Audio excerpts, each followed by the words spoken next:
안녕하신가요? 저는 지옥 같은 시집살이를 겪고 재작년 합의 이혼을 마친 40대 아줌마입니다. 저는 부모님 아래 늦둥이로 태어났는데요. 제 위에는 10살 터울 친오빠 하나 있고 엄마 아빠 이렇게 네 가족이에요. 제가 늦둥이라서 사랑도 참 많이 받고 자랐답니다. 그렇다고 오냐오냐 큰 건 아니었고 저 또한 그 사랑을 알아서 부모님과 부모님 같은 친오빠에게 말썽 한번 부리지 않으려고 노력하면서 컸죠. 그렇게 화목한 가정 아래 지내던 제가 성인이 되자마자 지옥살이를 겪게 될 줄은 상상도 못했습니다.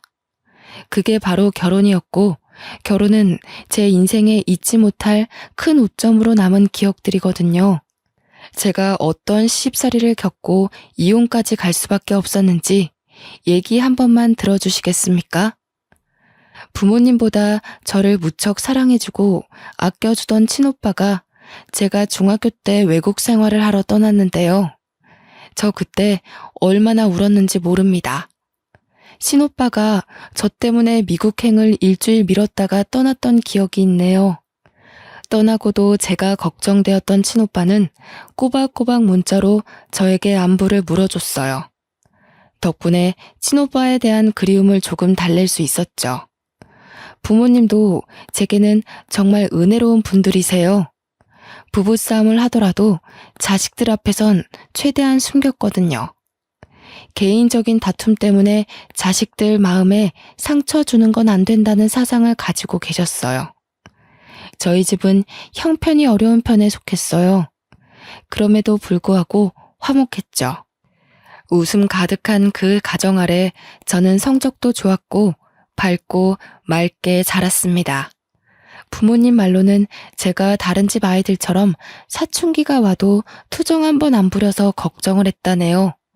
그 말을 듣고 내가 그랬나? 하면서 얼마나 웃었는지 몰라요. 저도 부모님도 친오빠도 이대로면 우리 가족에게 인생의 고비는 딱히 없을 거라 생각하며 살았습니다.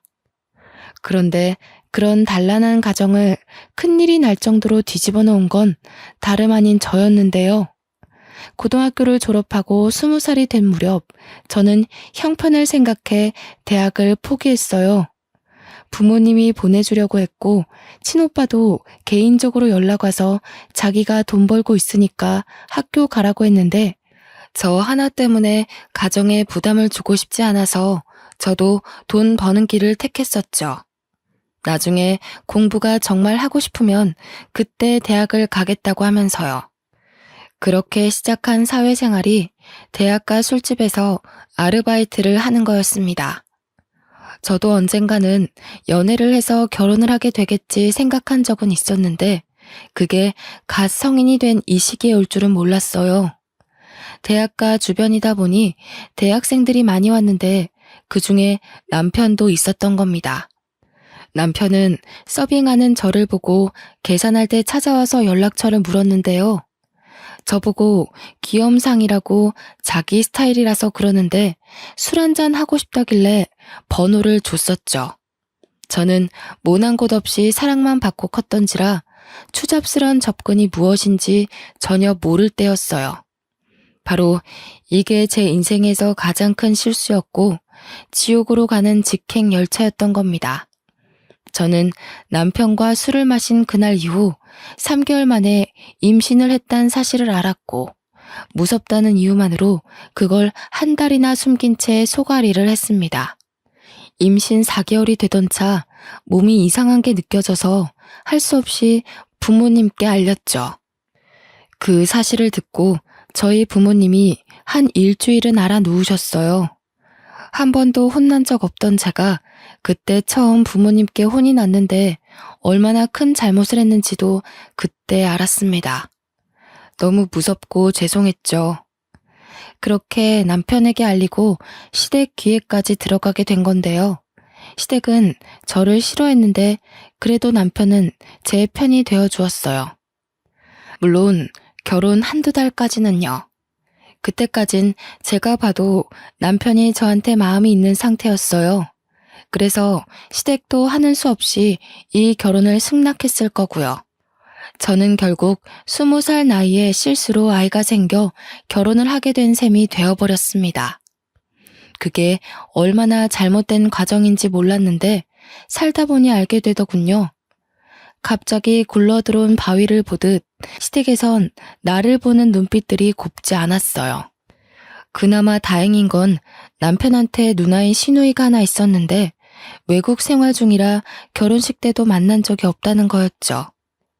시부모도 저를 못 잡아먹어서 안달인데 시누이까지 있었으면 정말 견디기 힘들었을 겁니다. 시댁 식구들은 번번이 친정을 무시했는데요. 친정 살림살이가 넉넉하지 못해서 더 떵떵거리며 저를 괴롭혔어요.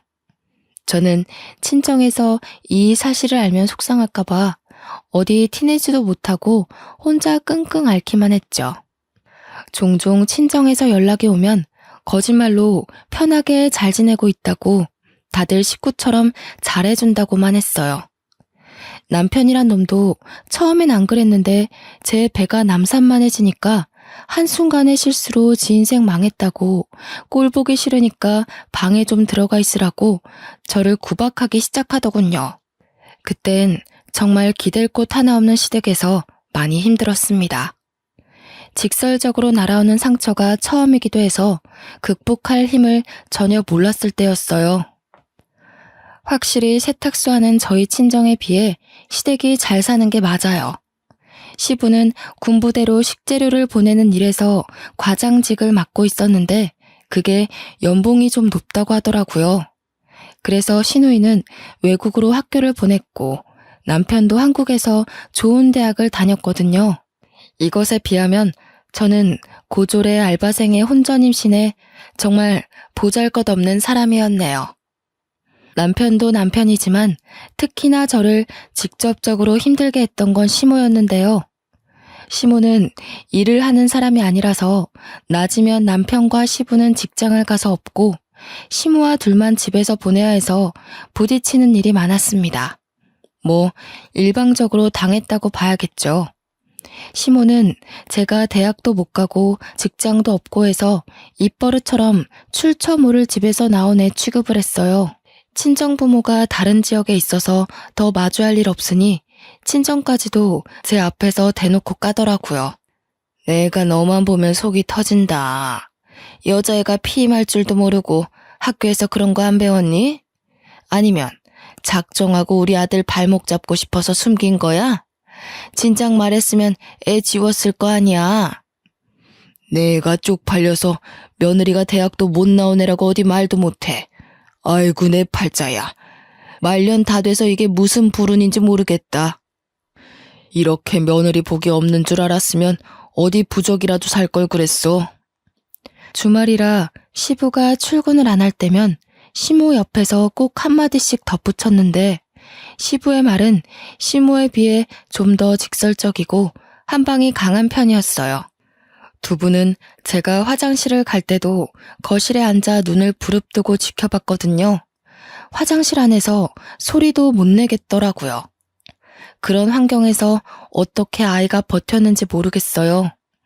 너무 스트레스 받아서 유산될까 싶었지만 다행히 아이는 건강하게 태어났거든요. 정말 사랑스러운 아들이었어요. 태어난 아들에게 엄마의 비참한 꼴을 보이고 싶진 않았는데 저는 예나 후나 식사 자리에서도 시댁과 겸상을 하지 못했습니다. 어딜 왔니? 저기 청소 덜 됐더라. 거실에 먼지 구덩이 한가득이야. 저거 먼저 닦고 와서 먹으렴. 앉기 전에 샤워 싹 하고 먹어. 먼지 잔뜩 묻히고 밥상머리 앉는 거 아니다. 항상 밥 먹을 때가 되면 시모가 제게 일을 시켰어요. 저는 그 의도가 무엇인 줄 알지만 눈치 없는 척하며 고분고분 행동했죠. 시댁 식구들이 식사가 끝날 때까지 돌아가지 않기도 했어요. 그래도 어린 아들 밥은 먹여주더라고요. 그거면 됐다 생각하며 하루하루 스스로를 다독이며 살았습니다.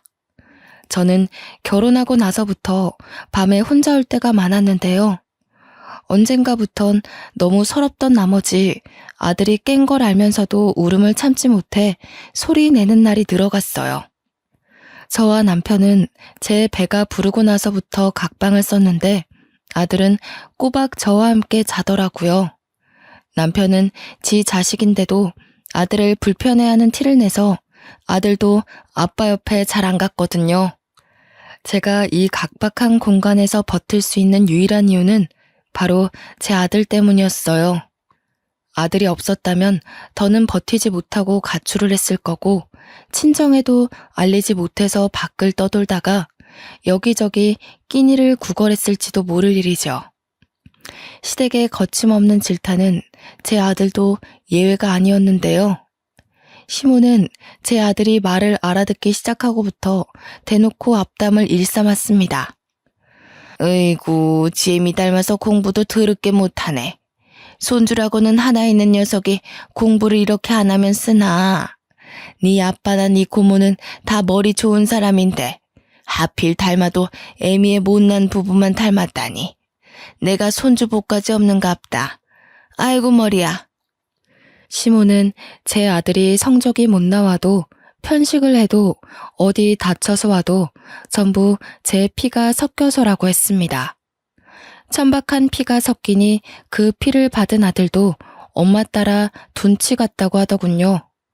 저는 저를 욕하는 건 1000번 만번 참을 수 있지만 제 아이를 욕하는 건 엄마로서 참을 수가 없었어요. 아이가 한두 살 커갈수록 구박이 심해져서 몇 번은 아이를 계속 피신시켰지만 그것도 한두 번이지 계속은 무리가 있잖아요. 최대한 시부모님을 안 마주치게 하고 싶은데 한 집이다 보니 그렇게도 못하고요.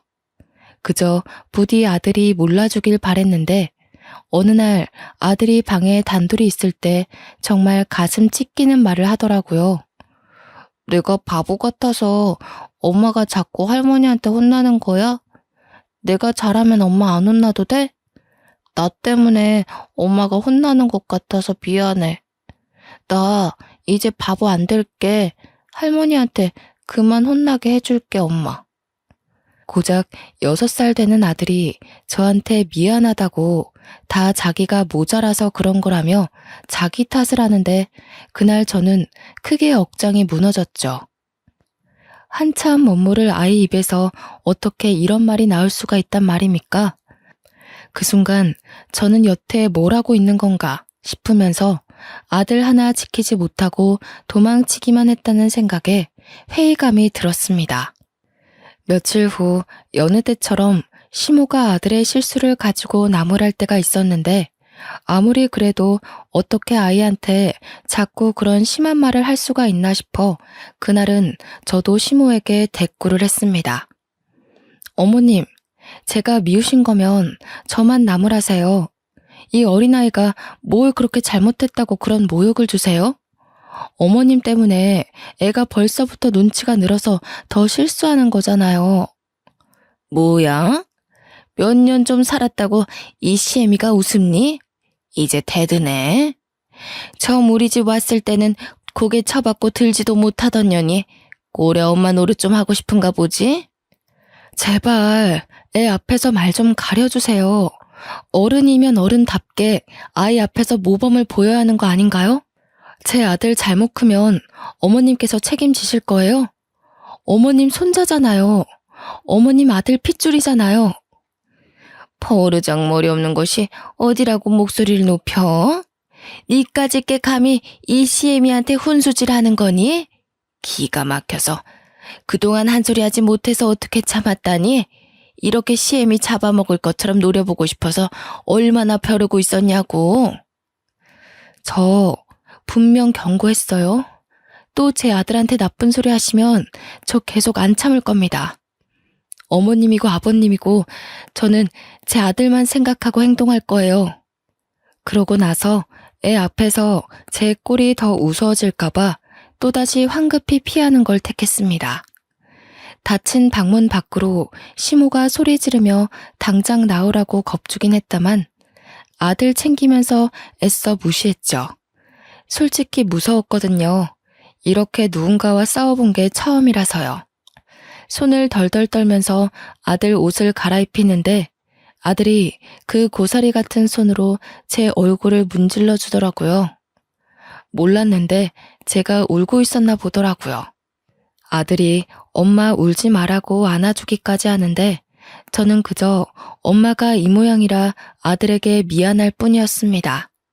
그래도 그때가 처음으로 시모한테 대들어본 순간이었는데요. 두세 마디 대들어서 그런가 그동안 꽉 들어찼던 응어리가 좀 뚫리는 느낌이더라고요. 약간은 숨통이 트이는 듯 했죠.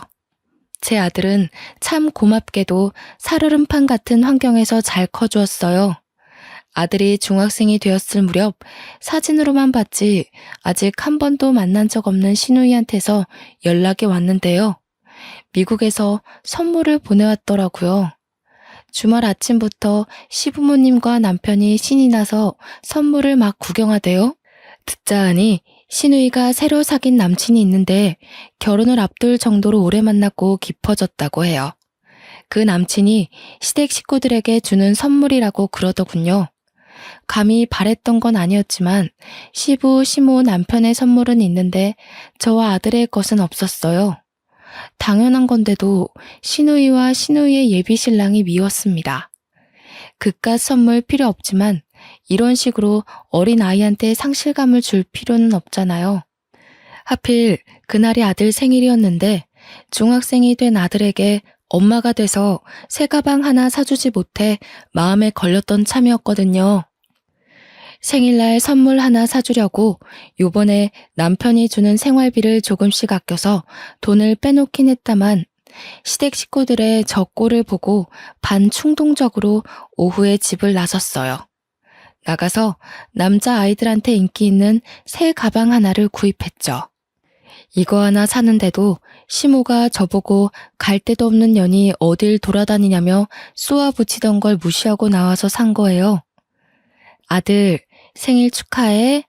엄마가 케이크도 해주고 싶은데 빵집에 케이크가 다 팔렸다네. 촛불 못 불어서 미안해. 초등학교 때 매던 가방 들고 다니느라 불편했지? 엄마가 진작 사줬어야 하는 건데 너무 늦었다. 마음에 들어? 매번 제 눈물을 닦아주기만 했지 한 번도 눈물을 보인 적 없던 아들이 그날 제가 주는 선물을 받고 울더라고요. 어느새 저보다 커져버린 아이가 일어나서 저를 안아주는데 사춘기라 말수가 줄었던 아들이 제게 이런 말을 했습니다. 미안해 엄마. 내가 너무 어려서 아무것도 해줄 수가 없어서 미안해. 너무 고마워. 내가 빨리 커서 얼른 어른이 돼서 엄마를 이 지옥 구덩이에서 꺼내줄게. 엄마가 내 엄마라서 난 이미 행복하니까 나한테 미안해하지 마. 이때 들은 아들의 말을 저는 아직도 생생하게 기억하고 있어요. 아들이 이런 생각을 하고 있는 줄 몰랐거든요. 비로한 제 삶 때문에 한참 뛰어놀아야 할 나이에 너무 무거운 책임을 느끼게 해버리는 것 같아서 저는 더없이 속이 아팠습니다. 저와 아들은 그렇게 한참을 부둥켜 안고 서로를 위로했어요. 정말 오랜만에 느껴보는 따뜻한 마음이었죠. 아들은 그 후로 눈에 띄게 성적이 올랐습니다. 학원도 안 보내주는데 알아서 잘해주는 아들이 기특하더군요. 제가 시댁에서 노예처럼 부러져도 아들이 낡아빠진 환경에서 공부하는 것보단 그래도 이 집에서 몸 편하게 공부하는 게 좋잖아요. 이것 덕분에 버틸 수 있는 의지가 또 생겼나 봅니다. 제 나이 30대 후반을 향해 갈 무렵이었어요. 여전히 살얼음판 같던 집안이 한 번 더 난장판이 된 적이 있었는데요. 한날 남편이 진심으로 결혼하고 싶은 여자가 생겼다며 어여쁜 아가씨 하나를 집에 초대한 겁니다. 저와 아들이 집에 있는 거 알면서도 데려왔더라고요. 그런데 아가씨한테 저희를 뭐라고 소개했는지 아가씨는 전혀 개의치 않은 표정으로 집안 식구들에게 인사를 하더군요. 저는 이 이후 남편이 하는 말에서 저 아가씨가 뭣도 모르고 남편을 만나고 있구나 생각했죠. 아줌마, 저녁은 두부 전골로 해주세요. 제 여자친구가 두부 좋아하거든요. 은지야, 못 먹는 거 있어? 그럼 이 아줌마한테 말씀드리면 돼. 주문하면 알아서 해드릴 거야. 어머, 정말? 오빠는 집에 가정부도 있구나. 그런데 왜 가정부를 써? 집이 더 비좁지 않아? 그렇게 큰 집은 아닌 것 같은데. 아, 엄마가 허리가 아파서 요리가 안 되고 청소도 못 하시거든. 집안일 할 사람이 없어서 불렀지. 우리 집안이 가정부 하나 못 쓸 형편은 아니니까. 남편이 저를 창피해서 주변 사람들에게 소개 안 했다는 건 알고 있었지만 아예 총각인 것처럼 행세하고 다닌 줄은 몰랐습니다. 저를 앞에 두고 대놓고 와이프로 안 보는데 그걸 시부 시모는 별일 아닌 듯 지켜만 보더군요. 알고 보니 여자가 남편이 다니는 전자기업에 같이 근무하는 대리 직원이라고 하대요. 저와는 다르게 명문대의 대기업의 어린 나이임에도 대리 직원이라고 하니 시부모는 이미 그 여자한테 마음이 가버린 듯 보였어요. 제게는 한 번도 보여준 적 없는 따뜻한 표정으로 그 여자를 대하고 있었거든요. 어쩜 이렇게 곱게 생겼을까? 어린 나이에 벌써부터 대리라고요? 어지간히 노력형인가 보네. 부모님이 두 분 다 교사라고 들었는데 그런 말 다 했지. 더 안 봐도 사람이 야무지겠어. 시집살이도 남편의 개무시도 다 참겠는데 이건 좀 고비더라고요.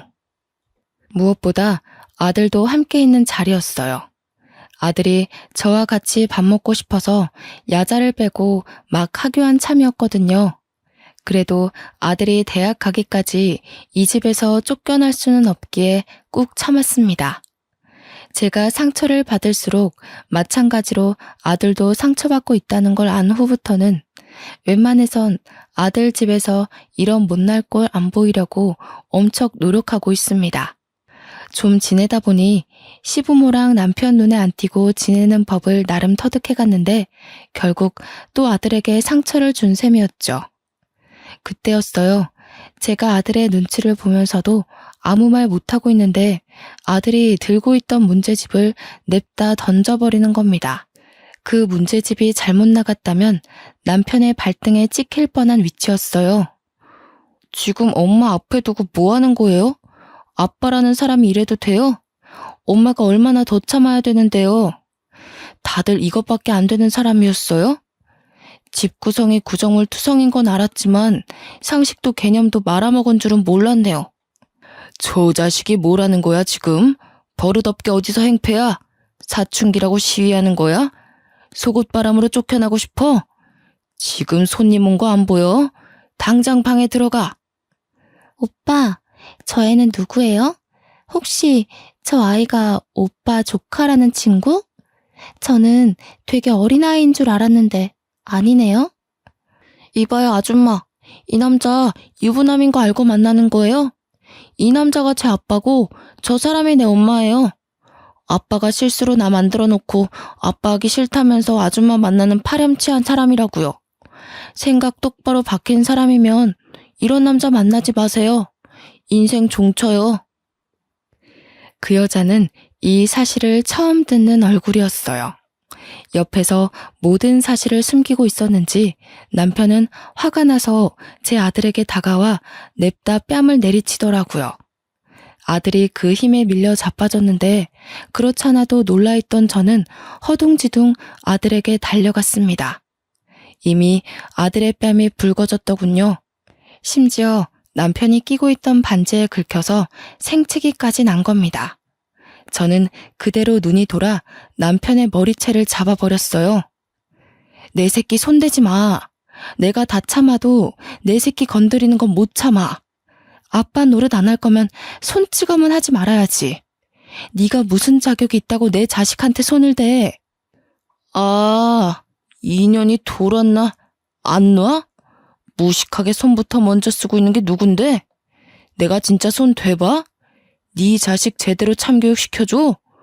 놓으라고 이년아. 제가 아무리 먼저 머리채를 잡았다고 하더라도 남자의 힘을 어떻게 이기겠습니까? 게다가 시모의 시부까지 덤비며 저한테서 남편을 구해내더라고요. 저는 곧바로 바닥에 내팽겨쳐졌고 화가 난 남편이 뒤늦게 저를 발로 차기 시작했어요. 머리끝까지 화난 남편이 눈에 뵈는 것 없이 저를 마구 밟는데 그걸 보고 놀란 여자는 불이 나게 도망을 가버렸습니다. 여자가 소리 지르는 바람에 남편이 아차 싶었는지 급하게 여자를 쫓아가더군요. 아들이 저를 감싸 안으며 상태를 살펴주는데 남겨진 우리에게 이젠 시부와 시모가 호통치기 시작했어요. 이래서 못 배워먹은 놈들은 상종을 하면 안 되는 거였는데 진작에 낙태를 했어야 했어. 유산을 시키던지 해서 우리 아들 발목 못 잡게 했어야 했다고.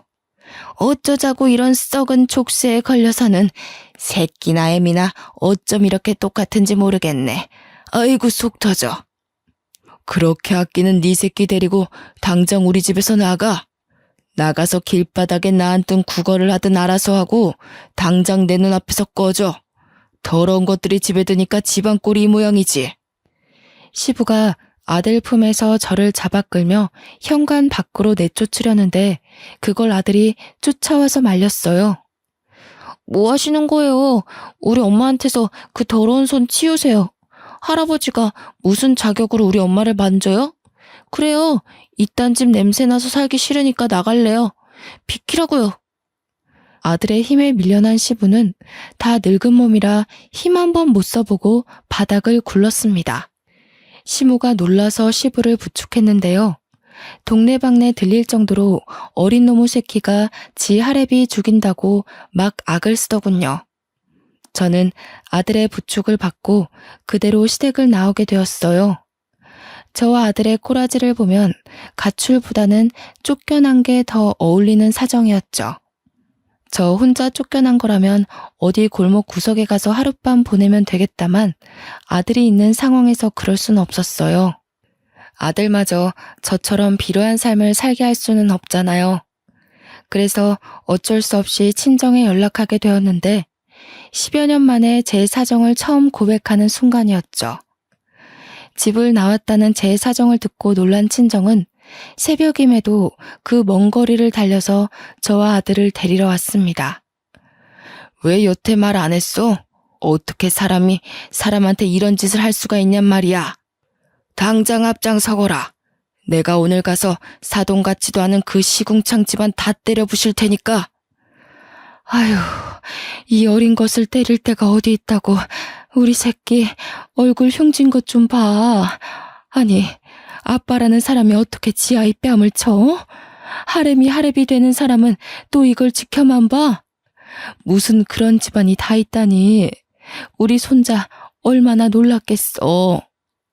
친정 부모는 저와 아들의 몰골을 보고 많이 화가 나서 시댁을 알려주지 않으면 경찰을 통해서라도 찾아낼 심산이었어요. 친정 부모님의 재촉에도 제가 머뭇거리고만 있자 아들이 대신 나서서 시댁 주소를 알려주는 겁니다. 일이 커지는 게 걱정되어 말해주길 망설였던 건데 불안한 눈으로 아들을 바라봤더니 아들이 그냥 손을 꼭 잡아주더군요. 그런데 하필 가는 길에 친오빠한테 전화가 오더라고요. 시차가 달라도 친오빠는 한국이 새벽인 줄 알아서 전화를 안 하는데요. 급한 일인가 싶어서 엄마가 전화를 받았어요. 어머, 한국 왔다고? 이렇게 갑자기? 그래, 결혼할 여자가 있다고 했지? 근데 아들, 우리가 지금 집에 없어. 급하게 순이 시댁에 가는 중이다. 글쎄, 그 집에서 내 딸 몰골을 거짓골로 만들어놨잖니. 내 귀한 손자 뺨까지 때리면서 꺼지라고 했다더라. 뭐라고요? 그게 무슨 말이에요? 순이 다쳤어요? 저번 달까지만 해도 그런 말 없었는데. 지금 순이랑 같이 있는 거예요? 시간이 몇 시인데 이 시간에 사람을 밖에 내보낸다니요. 순이 이 미련한 것이 시댁에서 종살이 하면서도 말을 안 했더라고. 혼자 끙끙 앓기만 하고 10년 넘게 굴려지며 살았다는 거야. 너 순이 성격 알잖아. 어디 말썽 한번 부린 적 없는 애라는 거. 자기네들이 뭔데 내 딸한테 함부로 욕하고 손찌검을 한다니? 순이 이 녀석을 정말. 그래서 어디에요? 지금 갈게요. 그 집 주소 좀 보내주세요.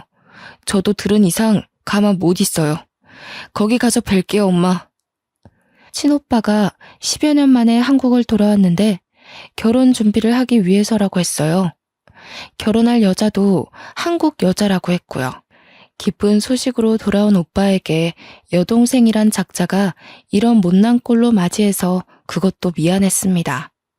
친오빠가 절 얼마나 걱정하고 있을지, 저 때문에 얼마나 화가 났을지 저는 알거든요.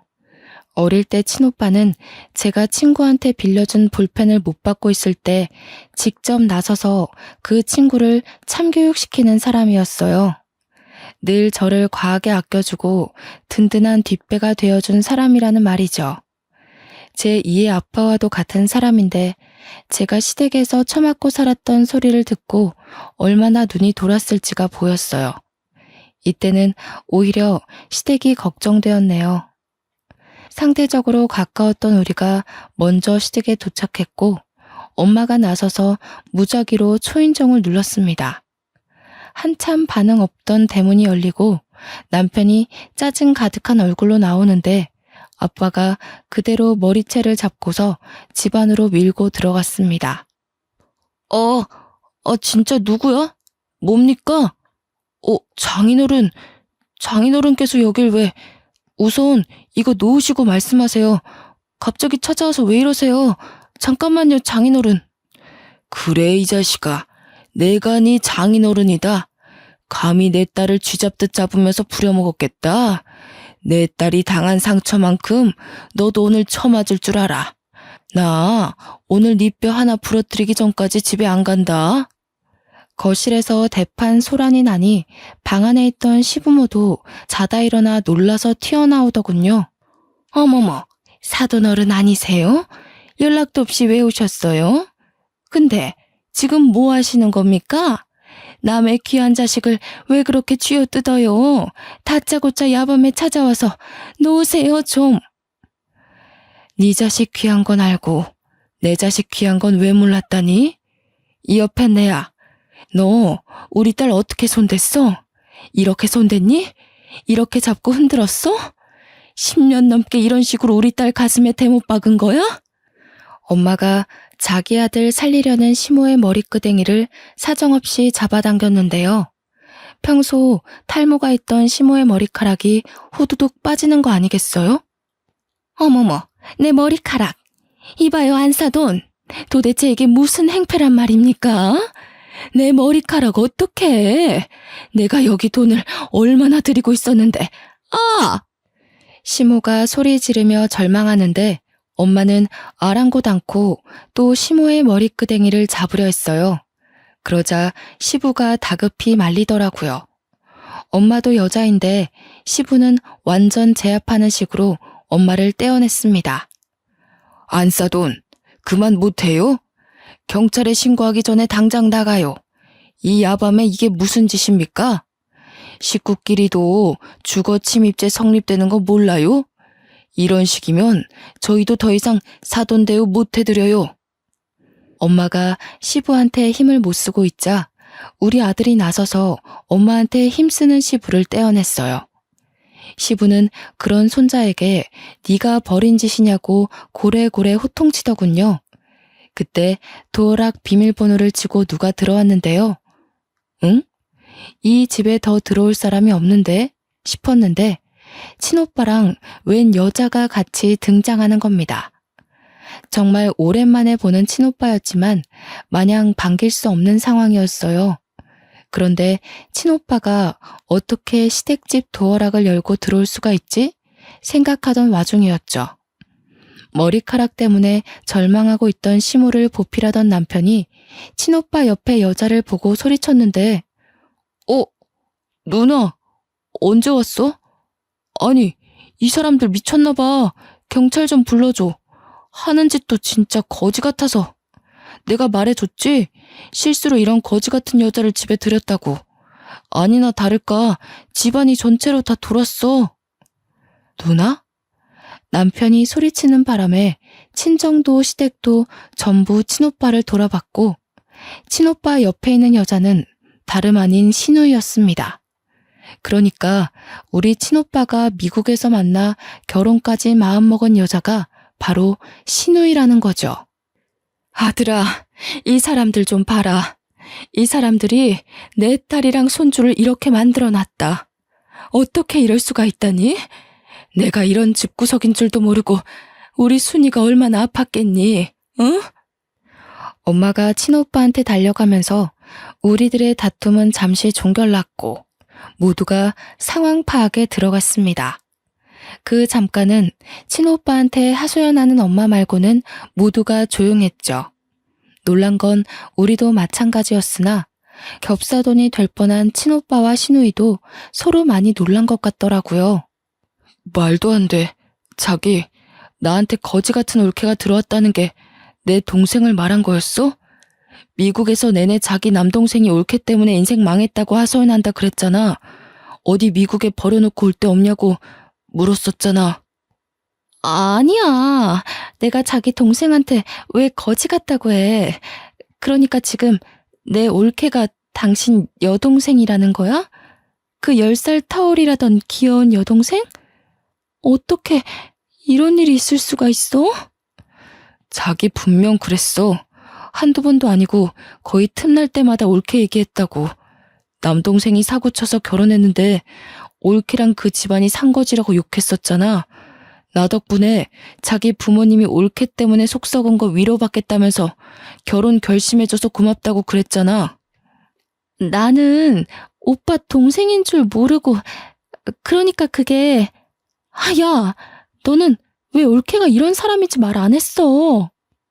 올케 집안이 무슨 거지 같은 집안이야. 우리 집보다 훨씬 재산 많다고. 멍청한 게 진짜 제대로 알아보지도 않고.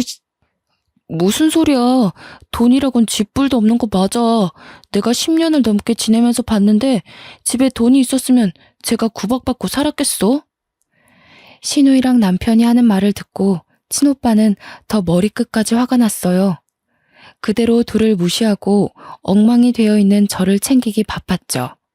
그리고는 신우이랑 이야기하면서 어안이 벙벙해져 있는 남편에게 다가가 냅다 주먹을 날리는 겁니다. 전부 무방비한 상태였던지라 남편은 그대로 두세 대는 더 맞았습니다.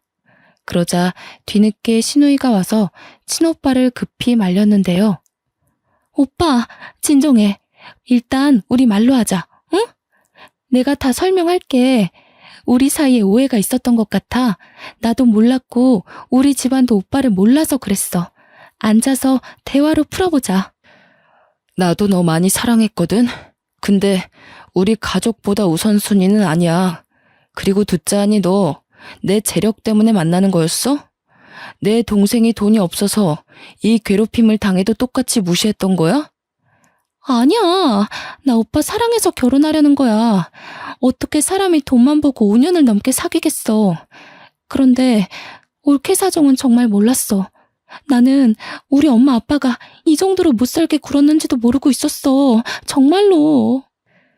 더 이상 변명으로밖에 안 들리네. 며칠 생각할 시간 좀 가지자. 네 얼굴만 보면 이 구역질 나는 집안 사람들 얼굴이 떠올라서 못 만나겠다. 그만 갈게. 내가 연락할 때까지는 전화하지 마. 친오빠는 저와 가족들을 데리고 이대로 집을 나가려고 했습니다. 그런데 신우이가 심할 정도로 집착하며 친오빠한테 매달리는 거 아니겠어요? 처음에는 오래 만난 사이라서 남이 될까봐 겁에 질려 그러는 줄 알았어요. 그런데 다 친오빠 재력 때문이더군요. 저는 시댁살이 하느라 몰랐는데 알고 보니 우리 오빠가 미국에 보험계리사 자격증이 있는데 그 자격증이 국내 10명 내외로만 가지고 있을 만큼 대단한 거라고 하더라고요. 친오빠가 다니는 미국 회사에선 한국 보험사가 딱 2명 있는데요. 그 회사가 좀 잘 나간답니다. 미국 현지인들도 들어가기 쉽지 않다네요. 친오빠는 거기서 연봉으로 세후 10억을 받고 있었대요.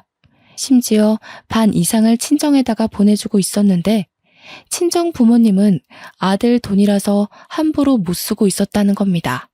친오빠가 그 회사에 들어간 직후부터 친정으로 용돈을 보냈다고 하니 그럼 적어도 10년 가까이는 됐다는 건데 얼추 계산을 해도 80억 현금이 친정 부모님 통장에 꽂혀 있는 거였어요. 저희 친정이 40년째 세탁소를 하고 있거든요. 벌이가 대단히 많지는 않다만 그래도 그 벌이로 저와 친오빠를 키울 만큼은 된 형편이었어요. 시댁에서 하도 무시를 해서 그렇지 동네 세탁소 치고 나쁘지 않은 벌이었습니다. 또 친정 부모님이 워낙 알뜰해서 돈을 허투루 쓰지 않는데 매달 적금까지 했으니 대략 90억이 그냥 뜬 돈으로 있는 셈이었죠. 당연히 부동산 재산은 빼고 말씀드린 겁니다. 친오빠가 친정으로 돈을 보내주고 있는지 몰라서 저 또한 저희 집 재산을 모르고 있는 실정이었거든요. 저도 시댁과 마찬가지로 좀 놀랐답니다. 시누이는 매정하게 돌아서는 친오빠를 더 붙잡으며 시댁 사람들한테 고래고래 소리치기 시작했어요. 빨리 와서 무릎 꿇고 빌어 다들. 엄마 아빠 지금 어떤 사위를 놓치게 생겼는지 알아? 이 사람이 얼마나 대단한 남자인지 아냐고. 우리 집 수준에 이런 남자 만날 수 있을 거라고 생각해? 내 수준에 이런 사위 다시는 있을 것 같냐고. 부모가 돼서 왜 딸앞길을 막아? 왜 내 인생 망가뜨려? 당장 잘못했다고 빌라고. 시누이가 굉장히 한성가라는지 시댁들이 다들 아무 말도 안 하고 벙쪄 있더라고요. 그때 친오빠한테 얻어맞은 남편이 먼저 상황을 파악하고 급히 제게 다가와 손을 붙잡았습니다. 남편 손, 결혼식 때 잡아보고 처음 잡아보는 거였어요. 당신한테 오빠가 있었어? 왜 말 안 했을까? 나는 그런 줄도 모르고. 미안해 여보. 진작 말했으면 내가 여보한테 더 잘했지. 그동안 내가 심했지? 진심으로 사과할게. 못 배운 사람이라고 천박하다 욕할 때는 언제고 이제 와서 이러는 건 너무 속보이지 않아? 내 아들한테 손대고 바람 피고 나 사람 취급 안 할 때가 불과 어제야. 당신이 어제까지만 해도 날 개 취급했다고. 바람을 폈어? 이 썩을 놈이 심지어 바람까지 폈다고? 야, 그 여자 어딨어? 그 여자도 당장 데려와. 소송 때려서 빨간 줄 그어줄 테니까 당장 연락해. 아닙니다, 장인어른. 정말 죄송합니다. 전 몰랐어요.